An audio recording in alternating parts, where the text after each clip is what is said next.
Well, hello, y'all. Some more fun times on the streets in Phoenix, Arizona to report for you. So, tonight I'm in a hotel, thank God.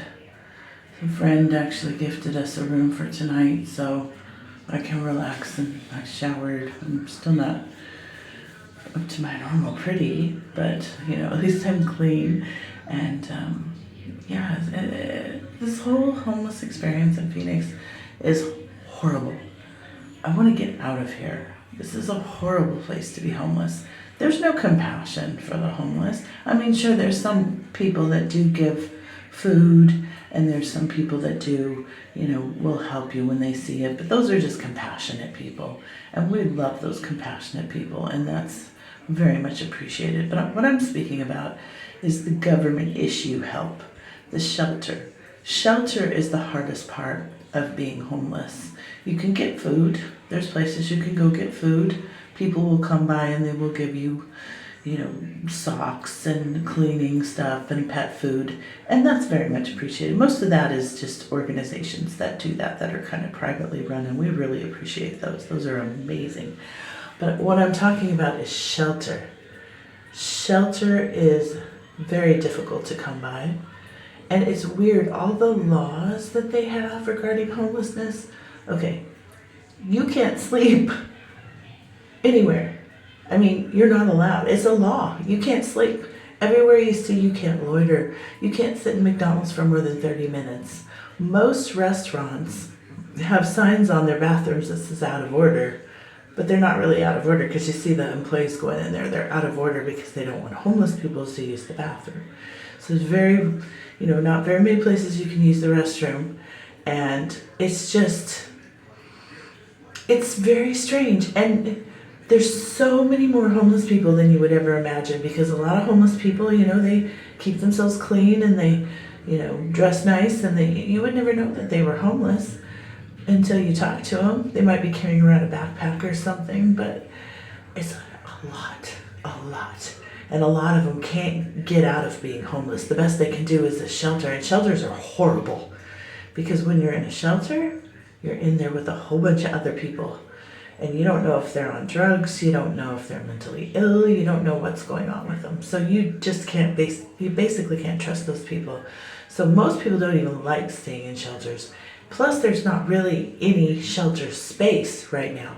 So I have been sleeping outside of a shelter, supposed shelter, but I'm not totally convinced that this place is really a shelter. It's supposed to be, and it was on the news, that this place was converted for a senior shelter.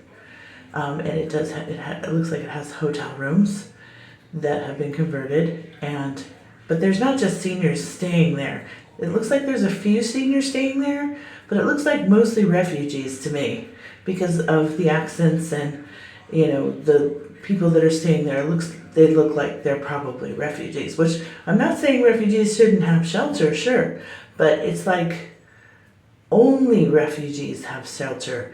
Americans who fall down on their luck, there's very little shelter except for these shared spaces where there's beds on top of each other. And can you even imagine? You're sleeping 4 cots high with people you don't know. That's terrifying.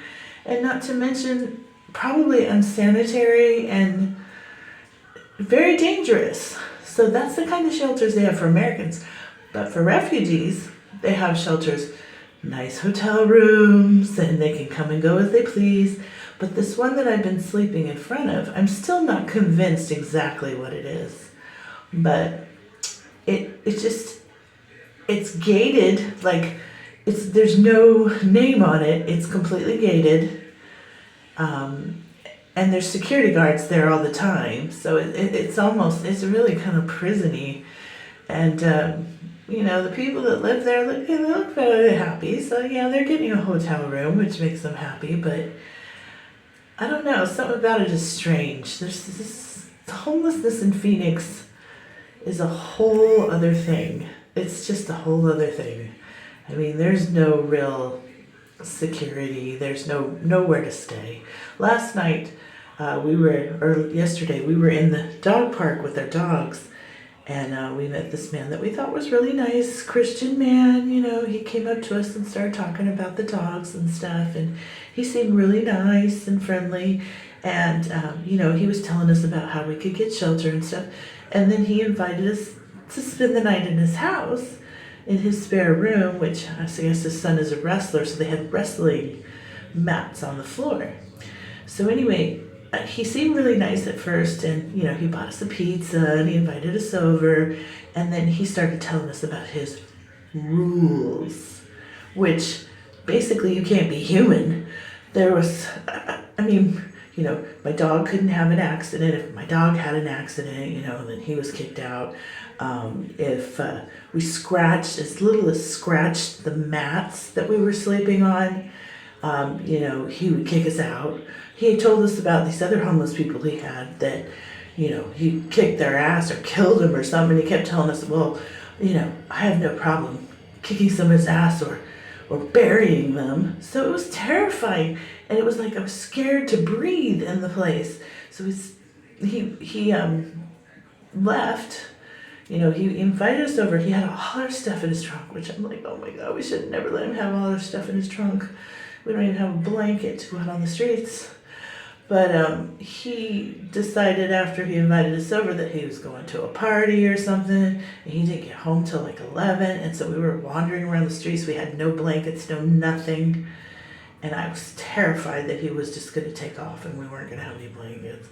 He told us to come to his carport, which, I'm having trouble walking, and he keeps saying, well, we don't want Denise to walk too far, but then he wants us to walk all the way to his house from this park, which was, God, at least a mile, and stay in his carport. So we sat in his carport till he came home, and then he came home, and he was kind of being a real ass when he came home, and he was just like, oh, if you do this or that or the other thing, I'm not afraid to bury people. I'm not afraid to kick someone's ass, and I'm a fighter, and blah, blah, blah, blah, blah. And I'm thinking, God, if you're going to be that paranoid, don't invite us over. And then he was just like, you need to take a shower. You need to wash your clothes. You need to take a shower. You need to wash your clothes. And I'm like, okay, that's fine. I'd love to do that.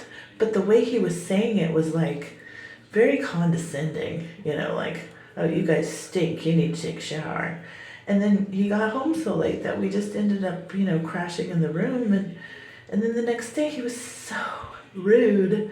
Like, he's like, oh, it smells so horrible in here. It's burning my nose. And, me and my son are sick over it and stuff. And just really dehumanizing us. And he was just, it's like, why are you going to help somebody if you're going to act like that? So, what you're going to expect somebody who's been on the streets to not smell pretty? I'm sorry. And, he could have just said, hey, you guys are welcome to use the shower and wash your clothes, and I would have been cool with that. But the way he said it was like he was ordering us. You need to take a shower right now, and you need to wash your clothes, and you need to do this. If you so much as scratch the mat, I don't mind burying you. And it's like I was afraid to breathe all night long. And then the next day he was just, I think Ben woke up at like 4 a.m. to use the bathroom, and he meets him in there like he hasn't slept all night, like he's listening to everything we do. And he says to Ben, he's like, oh my God, it smells so horrible in here. And I don't like you getting up and moving around in the house. I woke up and you're moving around in the house. It's like, going to the bathroom and not really doing anything wrong. So yeah, so I just said, nah, I ain't staying there again, sorry. So the next night we just went back to our little space on the sidewalk, which, it's rough, but at least I didn't have to worry about anything there so much, except for, the drug addicts coming by trying to steal our things or whatever. But we had our dogs, so as soon as they'd come close to us, the dogs would scare them off, which is a good thing. But tonight, yes, our friend gifted us a night in a hotel so we can rest. But I'm telling you what, they are not helping homeless people in Phoenix. And if they are, I don't know how you get to the lottery number for it. Because, all I've been treated like is like I'm some crazy person or a drug addict, which I've never done hard drugs. I've smoked a little marijuana, but I've never done hard drugs. And I'm not a drinker. And I'm pretty much just a regular person that's trying to make their way in life. I have autism, but that doesn't make me bad. And the way they treat me is like I'm some scum of the earth, and it's really horrible. And people, you don't understand until you're homeless how people change on you, the way people treat you and stuff, the way people talk to you. It's like I'm the exact same person, but these people are treating me like I'm some horrible, I don't know what. So yeah, it's really bad and scary, and don't believe the whole thing about, oh, well, they're doing so much for the homeless. No, what they're doing is they're contracting these people, and these contractors are taking all this money that they're trying to use for homelessness, and they're using a little of it for homelessness, but most of it's going to the people that are contracted to. It's a profit. It's a for-profit. That's why they don't solve homelessness, because homelessness is for profit, just like everything else in this country. And so don't let them fool you. This is horrible. Phoenix is a horrible. I want to get out of here because Phoenix in the summer is over 115 degrees, and there's not enough shelter space. The best they'll do is, and then they open up a tent city downtown on concrete for people to just put tents up. It's like, I can't understand this. It's like people need homes. It's to the benefit of everyone to be housed. Even drug addicts should be housed, because what are you just leaving them out on the streets for everybody to see their needles and stuff?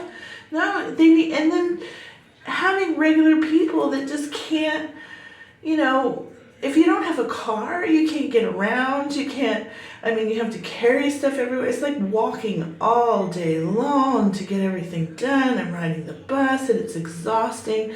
And then you wait till night and you lay down some blankets in a somewhat safe, nowhere outside is safe in Phoenix, Arizona, I'll be honest with you. But you find something that you can at least feel comfortable. Like I slept last night fairly well because I had my big umbrella kind of hiding me, and we're in front of this homeless shelter where there's security guards and stuff.